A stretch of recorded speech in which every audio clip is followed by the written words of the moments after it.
show you all you need to know. You must hold on to anyone that wants you, and I will love you through simple and the struggle. But girl, you gotta understand the modern man must hustle.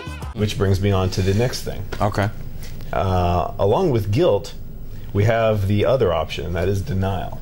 Ah. Instead of feeling guilty about something, I just simply didn't do it. It wasn't my fault. It wasn't, you know. And now here's the thing. I actually did want to bring that up. Is there's a difference between saying it's not my fault, as in I am completely blameless, I did nothing wrong, and it is not my fault, but I did do it, and it is something bad, and it is something that I do not want to be part of me. Okay. And that is a fine line, because you need to realize so many things are not your fault in that way, that they're brought about by circumstances beyond your control. But you do need to look to the future and say, but I do have power to change myself. Okay. I do have the ability to see and say, this is not good for me. And so denial is a way in which we make certain that we can't change. Denial is a devastating blow to our ability to change, because by denying something that we fear is true about ourselves, we fear, oh no, I can't think anything worse about myself. I can't be a bad person. Now, this is the denial that we've done it and we knew we did it, but we're just denying the whole fact altogether. Right. Now, there's on my website, I go into a lot about the conscious and subconscious mind and how they're kind of at war with each other, and there are ways in which to bring peace to that war, which I'll bring up a little later. Going back to denial and forgiveness. By forgiving yourself, you can then subvert denial. You can say, yes, I did it. It is not a thing which makes me bad or anything like that. It makes me human.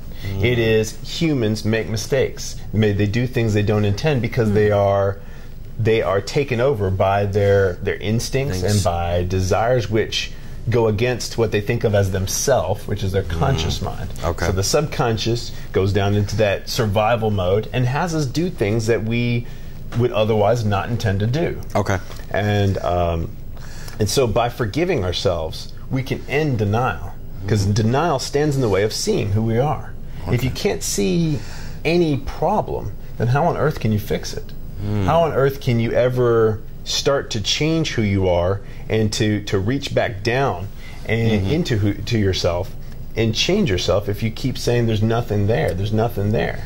And you say that there's nothing there because you're afraid, because you do not want to see yourself as the bad person that people have sometimes intimated, or the bad person that you have feared that you are. Okay. And when you realize you're not a bad person for the bad things that you do, you're simply a person. Okay. So you're actually you're not just talking about like going back to the whole guilt thing.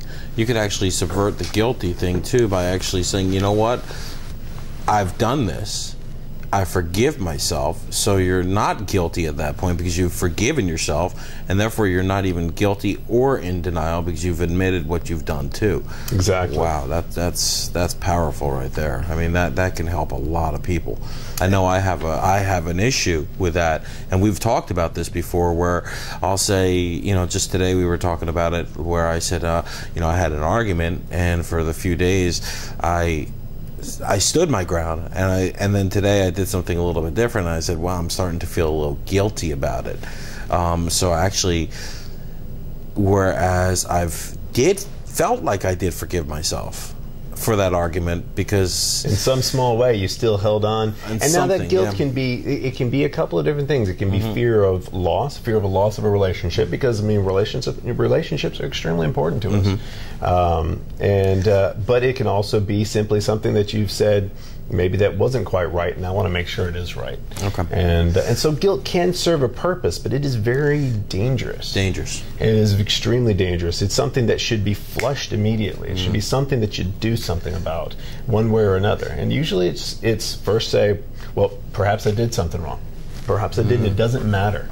It doesn't matter if I did, because you know what?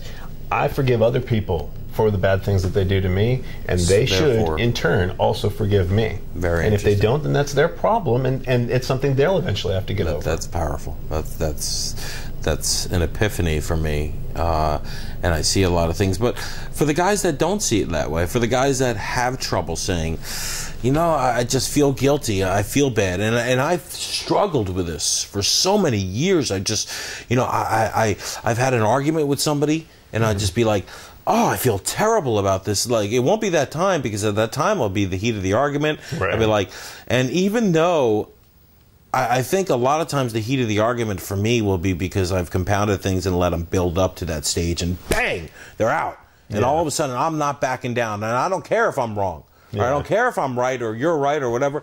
This is my point. I'm drawing the line in the sand. This is where I am.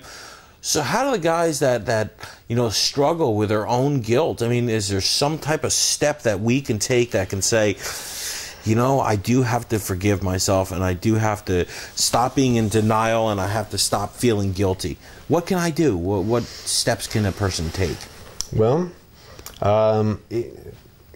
what I typically do is to try to look at all the circumstances, try to think about what happened. How did I get here? What were the causes? What was the cause and effect? Because you know what? There always were causes. Sure. I mean, it doesn't matter if it was just somebody just cut you off in traffic and got you all, you know, pumped up, and so the conversation with the person on the phone becomes more heated as well.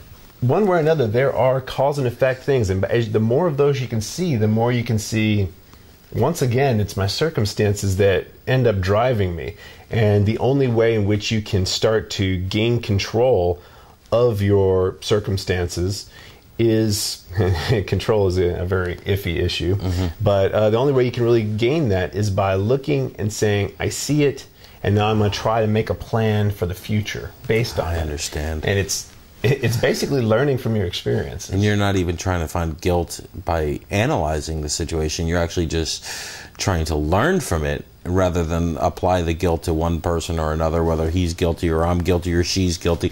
It's just like, look, this is the situation, this has happened, and this is what the steps I could take learn from that, and therefore not feel guilty and not be in denial about it. Wow, that's good stuff. Anybody could do that. And it's important to realize that you do things that are harmful to others. Period. I don't care who you are. You do things that are harmful to others, and you have to accept that, and accept that as not making you a bad person, not making you someone that is not valuable. It simply makes you human, and everybody does it, and so other people should have patience with you, and you should have patience with them. And so in times when you're absolutely certain that somebody's doing you wrong, you can also sit there and think, maybe they are doing me wrong right now, or maybe I also did them wrong just now and they're retaliating. Does it matter? Does it matter whose fault it is? What value does that give me? How does that improve my life? And the only thing that improves your life is learning from the situation and saying, well, okay, this happened, they did this, perhaps they had something I don't know about, perhaps a loved one just died. You know, perhaps, who knows? Yeah. And so by saying, okay, they have circumstances, I have circumstances, you go and you just look at it objectively. And by objectifying, you don't need to have guilt. It's just what happened. It's the way the world played out. That's funny that I don't find forgiveness in a lot of places, and it causes so much misery to each individual, which is not forgiving. You know, it comes even down to this. When a person sees a bum, for instance, or, you know, it's like, oh, he's a drunk, he's begging, he's, you know, what's he doing with his life? Why didn't he just get a job? Why didn't he do this? Why didn't he do that? Judging him pretty quick. Exactly. It's a judgment. They don't know what happened in that person's life. They don't know what circumstances. And if they're not capable of forgiving that person, every time they do something bad, they have to go into denial, because otherwise they are a bad person. They are a bad person. Wow. And so they set up these walls of denial, and pretty soon it's a very unhealthy situation, because you begin to weave a tale of lies that is not truly you. And I know everybody out there has seen people who do that. They weave this tale of lies that is an absolutely false perspective on who they really are. And so because of that, they're incapable of change, and really not looking at yourself and I guess what's really important is being able to change.